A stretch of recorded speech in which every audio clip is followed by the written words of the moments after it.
Sanshita, 今ならまだ許してやるからよ.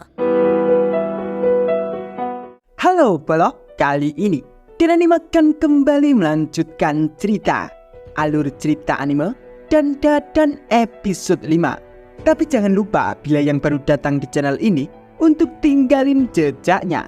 Oke? Gak usah banyak ini itu, langsung saja mulai ceritanya.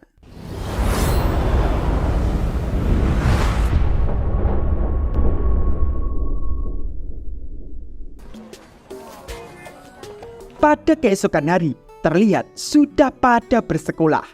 Namun Okarun bukannya bergegas masuk ke sekolahan, malah ngumpet di tiang listrik. Itu karena Okarun canggung dan malu bila bertemu Ayashi. Karena Okarun dari dulu tidak pernah menyapa orang sama sekali. Okarun lalu berjalan akan masuk ke sekolahan. Dari situ, Okarun melihat Ayashi yang sudah berada di gerbang sekolahan. Okarun melihat itu, Okarun berpikir bahwa Ayashi tidak mungkin menunggu dirinya, melainkan menunggu orang lain. Okarun pun lalu berjalan dan melewati Ayashi saja. Haduh, telo banget ya Bre. Ayashi pun lalu menabrak Okarun dan mengatakan untuk pergi bersama. Itu pun membuat Okarun tersenyum bahwa yang dipikirkan tadi memang salah. Akhirnya mereka berdua berjalan masuk ke kelas bersama. Dengan berjalan mereka mengobrol tentang alien. Seperti halnya bahwa alien itu hanya ada cowok saja. Bahkan Ayashi sempat terpikirkan, alien itu makan apa ya? Mendengar itu, Okarun malah bingung menjawabnya. Karena sudah sampai di depan kelas, Ayashi lalu mengajak untuk masuk ke kelas dan mengobrolnya nanti saja. Dan Okarun baru akan masuk kelas saja, sudah langsung dibully oleh teman kelasnya. Okarun pun hanya diam saja dan langsung duduk di bangku kelasnya. Dan Okarun pun lalu membaca buku. Itu pun Okarun masih saja dibully oleh temannya. Dan Ayashi yang sudah berada di kelasnya terlihat gabut banget karena masih ingin mengobrol dengan Okarun tentang alien itu. Teman-teman Ayashi melihat Ayashi seperti itu pun sampai heran. Apa yang terjadi dengan Ayashi itu? Dan Okarun di kelasnya juga ingin sekali mengobrol dengan Ayashi tentang hantu. Ditambah lagi, tadi Okarun belum menjawab pertanyaan Ayashi sama sekali. Jam istirahat pun sudah tiba. Ayashi dan Okarun lalu akan saling menemui ke kelasnya. Karena di luar kelas ramai, mereka pun tak tahu bahwa saling sisihan. Sesampainya di kelas, mereka tidak menemui sama sekali. Ketika keluar kelas, mereka juga tak saling melihat. Padahal cuma ada di belakangnya. Bahkan ketika mengira ke kantin, mereka pun juga saling sisihan dan tak melihat sama sekali. Hingga akhirnya mereka berdua pun saling duduk di bangku teras sekolahan. Karena terhalang tembok, mereka pun juga tak saling melihat. Hingga mereka berdua saling berpikiran negatif. Okarun pikir Ayashi menghindari dirinya karena Ayashi masih punya banyak teman dan menganggap Okarun sebagai teman cadangan. Dan Okarun pikir dirinya sangat membosankan, sehingga Ayashi tidak mau mengobrol dengannya. Dan Ayashi pikir Okarun tidak nyaman bila diajak ngobrol terus. Makanya Okarun menghindari dirinya. Karena jam istirahat sudah selesai, mereka pun lalu akan berjalan ke kelasnya. Akhirnya mereka pun bertabrakan. Bahkan giginya saling bersentuhan. Dari situ mereka pun baru menyadari bahwa mereka saling mencari. Namun tiba-tiba Ayashi merasa aneh. Dan ternyata teman Ayashi melihat kejadian itu dan mengira Ayashi dan Okarun Ayashi pun sampai kesal dong dan mengatakan bahwa dirinya tidak mungkin mencium orang bodoh seperti Okarun. Okarun pun juga mengatakan hal yang sama.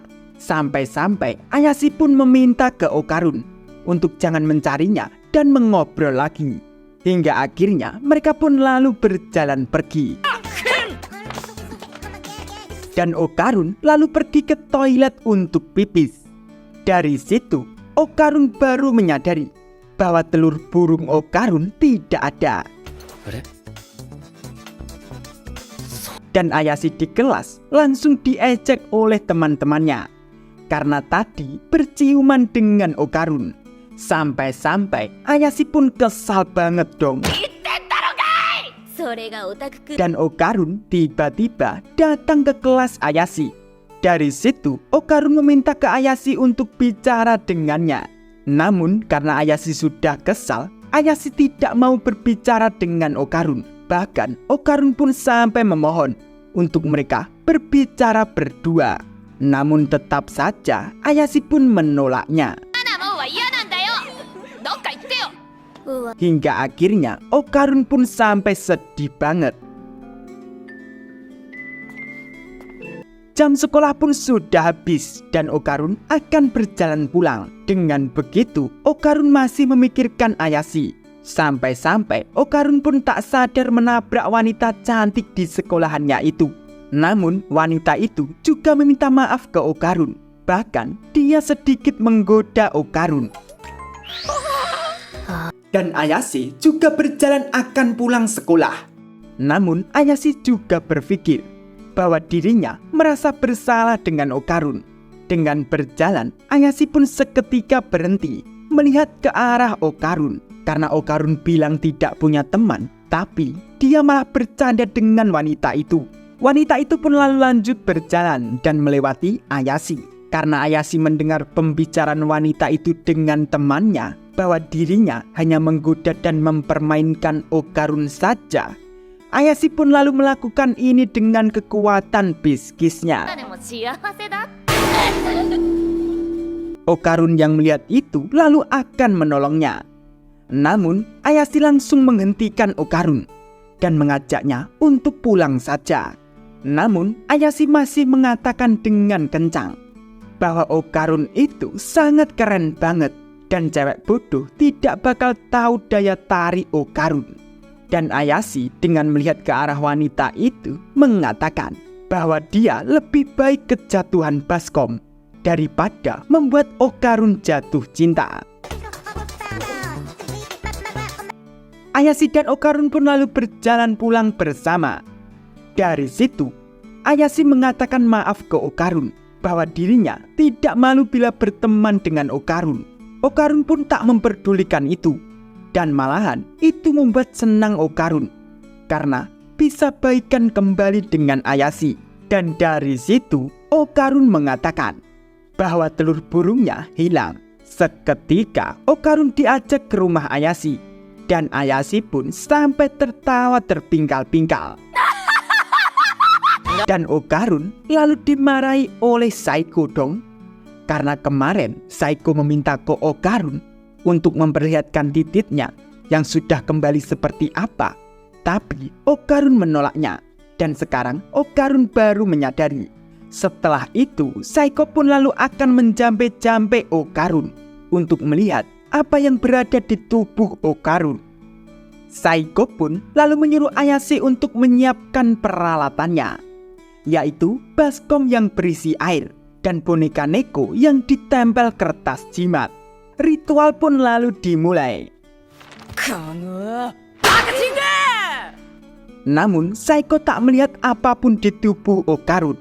Dari situ Saiko meminta ke Ayashi untuk melihat dengan kekuatan biskisnya. Karena kekuatan Ayashi, Ayashi pun dapat melihatnya. Saat ditampol terdapat aura di tubuh Okarun. Dari situ Saiko meminta ke Ayashi untuk menarik aura itu saat Ayashi melihatnya. Ayashi pun lalu melakukannya. Dan ternyata itu berhasil. Dan boneka itu pun seketika menjadi hidup. Namun boneka itu pun lalu lari bersembunyi. Mereka pun lalu mencarinya. Karena kekuatan Ayashi pun dapat menemukan keberadaan boneka itu. Setelah ketemu, boneka Neko itu pun lalu marah-marah saja. Dan ternyata dia adalah Nenek Turbo. Ayashi pun sampai heran. Padahal kemarin sudah memusnahkan Nenek Turbo itu. Dengan tingkah Nenek Turbo yang berada di boneka itu, Nenek Turbo pun lalu mengatakan bahwa dirinya tidak segampang itu dikalahkan oleh bocah ingusan. Dan kenapa Nenek Turbo masih hidup? Itu karena saat Nenek Turbo terbakar oleh teknik Genkai itu, Nenek Turbo menjadi roh yang berenang melalui api dan merasuki tubuh Okarun kembali.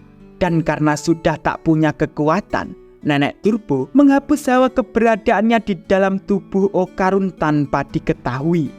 Dan rencananya bersembunyi di dalam tubuh Okarun itu sampai kekuatan spiritual Nenek Turbo kembali pulih dan lalu membunuh mereka saat waktunya tiba. Karena Nenek Turbo sudah tidak bisa lari, dari situ Okarun lalu meminta ke Nenek Turbo untuk mengembalikan telur burungnya. Nenek Turbo pun masih ngeyel dong. Bila Nenek Turbo mati, telur Okarun sudah tidak dapat kembali lagi. Itu pun membuat Okarun marah dong. Dan tiba-tiba Okarun sampai berubah wujud kembali, seperti saat dikutuk Nenek Turbo itu. Itu pun membuat Ayashi dan Nenek Turbo sampai kaget dong. Kenapa Okarun bisa kembali berubah wujud? Dan ternyata itu karena kipas Saiko tadi hanya melepaskan kesadaran Nenek Turbo saja. Dan kekuatan spiritual Nenek Turbo masih berada di tubuh Okarun. Dan yang bisa mengembalikan itu hanya Saiko. Mendengar itu, Nenek Turbo pun seketika bercucuran keringat dong. Sampai-sampai Nenek Turbo pun meminta maaf ke Saiko. Saiko pun lalu menghajar Nenek Turbo itu karena tadi sudah ngata-ngatain Okarun dan Ayashi. Okarun pun kembali berubah wujud semula. Dan seketika Ayashi menghentikan Saiko menghajar Nenek Turbo. Dan Ayashi lalu mengatakan ke Nenek Turbo bahwa Ayashi tidak terlalu membenci Nenek Turbo, karena Nenek Turbo sudah menghibur roh-roh gadis yang mati tak wajar itu. Dari situ Ayashi mengajak untuk akrab dengan Nenek Turbo saja. Dan bila Nenek Turbo mengembalikan telur burung Okarun, Ayashi juga akan mengembalikan kekuatan Nenek Turbo. Nenek Turbo pun setuju saja. Ayashi pun lalu meminta untuk mengembalikan telur burung Okarun itu. Namun Nenek Turbo pun malah mengatakan bahwa telur burung Okarun tidak ada di situ sekarang, karena Nenek Turbo menjatuhkan biji Okarun di suatu tempat. Bakal seperti apa ya, Bri? Lanjut nanti ya. Oke? Jangan lupa like, comment, dan subscribe. Sawer juga boleh loh. Terima kasih.